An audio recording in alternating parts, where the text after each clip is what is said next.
Hey everyone, Victoria Waco. Back here again to share another part of my story. Full disclosure, we are currently in my bathroom because my husband's not feeling well, so I'm trying to stay close to him, but I really wanted to try to get another video out in the series soon, so that's what we're doing today. Okay, so I'm going to start this video off by saying, and hopefully you'll understand as I get into this part of my story, that there are pieces of it I probably will not elaborate a ton on. Um, some of that is because legally I don't know what could happen. And two, I will just say that some of this might be allegedly based on my personal experience. Okay, so, and I will also say that some of this is some of the hardest parts of my story for me because some of it's still very, very raw. So just bear with me when I get to those parts, okay?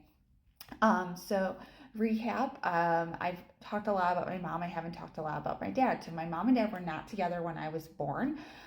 They had been dating, I don't know what you really call it. My mom had miscarried twins prior to having me.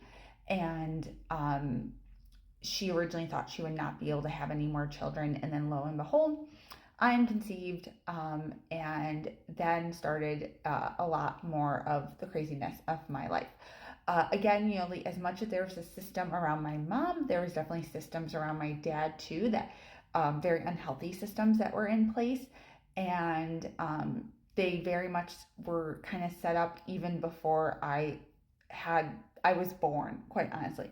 So my dad did not tell anyone in his family about me, and he didn't acknowledge I was actually his until paternity test happened after I was born. Even then, however, he still did not tell his family. I think I was almost a year, maybe just over a year old when my grandmother, my dad's mom, found out that he had another child. My dad had had children previously with an ex-wife, um, and there was a large age gap, like 20 plus year age gap between my mom and him.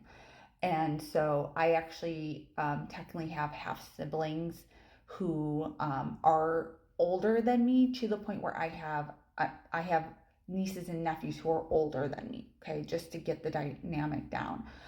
So with that, it was a shock. Again, he told no one about me, which left a very odd place for me to then enter a family which had not been like wanting me or knowing I was coming or knowing I even existed until I was already here on this planet living.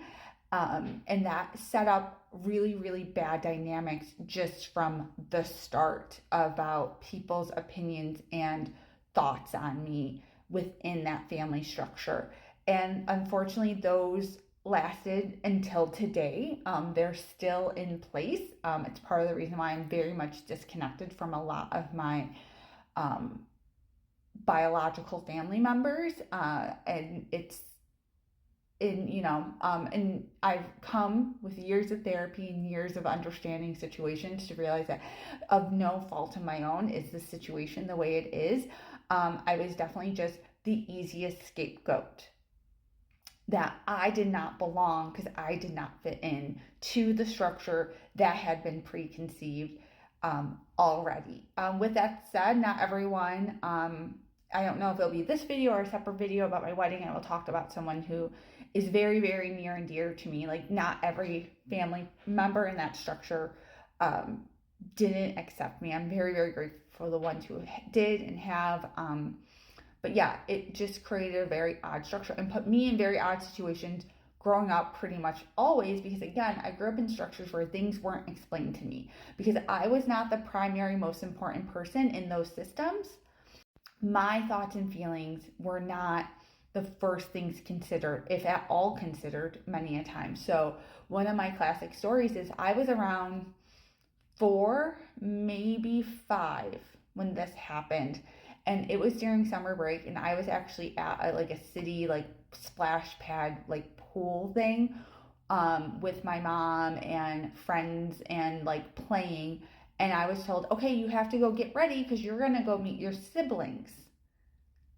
And I was like, I don't understand. Like, the only siblings I knew that I had were my 2 brothers, that lived, on and off with my mom and me when I lived with my mom. And so I was like, what do you mean?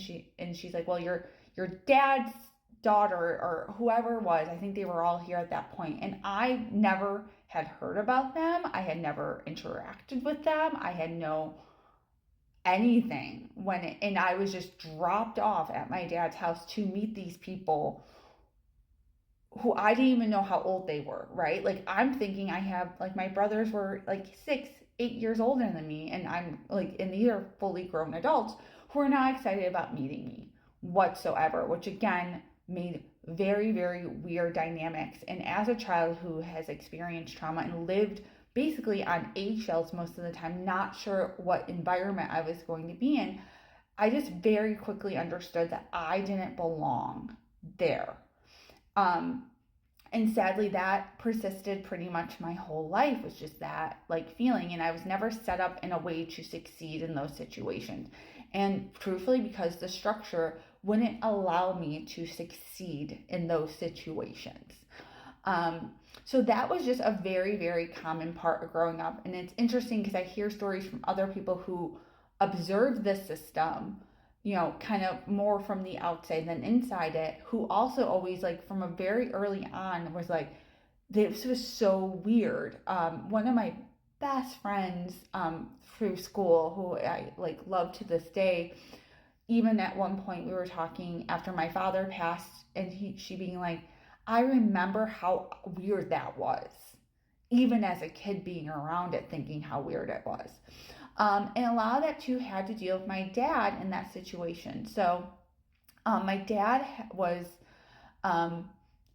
a job, but his actual job that really brought in money for him was working for a family.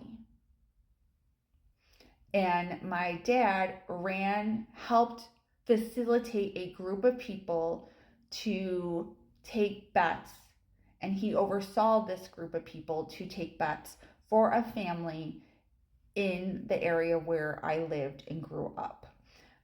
So his first allegiance, his first loyalties was always to that, as opposed to his children, including me, and I think some of the unhealthiness of our structure was basically that everyone is trying to figure out how to deal with that reality, and a lot of it was creating stories about why that was the reality. My dad never wanted me. My dad, I don't think, ever had the ability to want children. I always say I think if my dad had been born in a different time period, he probably would be on the spectrum. I don't think he could interpret or understand emotions the way that most people do, and that being something chemically imbalanced in him, that being something that was like nurture versus nurture versus nature. I'm not sure, but what I can say is that from my experience, he just did not have that part in him, which also meant that he just didn't protect me in the way you would hope a father would protect a daughter in such a situation as this. And I'll break down a couple more stories and examples of that in other videos because I'm running out of time on this one. But, I just very much, it was this very odd thing for me growing up, because I grew up with a mother, right, who I knew wanted me and loved me, but was an addict and had all the things going on that deal with addiction. And then my other situation was going to be like being wanted by someone, like wanting a father to love me. And he just wasn't capable of doing that, nor was he capable of protecting me from this situation where basically no one wanted me there. And that meant that I just did not ever have a safe place as a child to feel at home. I can say that the first home I've ever had is truly the home now that I share with my husband, but that's because I'm healing and I'm in a place where I can have safety and feel safe somewhere and feel like I belong somewhere. And that's what I want to leave you with. Even with all that happened in my childhood, I'm a healthy, I'm a whole person now, because I've done the work and I found the people who really do love and care about me and added to me. And there will be a part 4 in this series. Don't worry, diving a little bit more into all this, but this is kind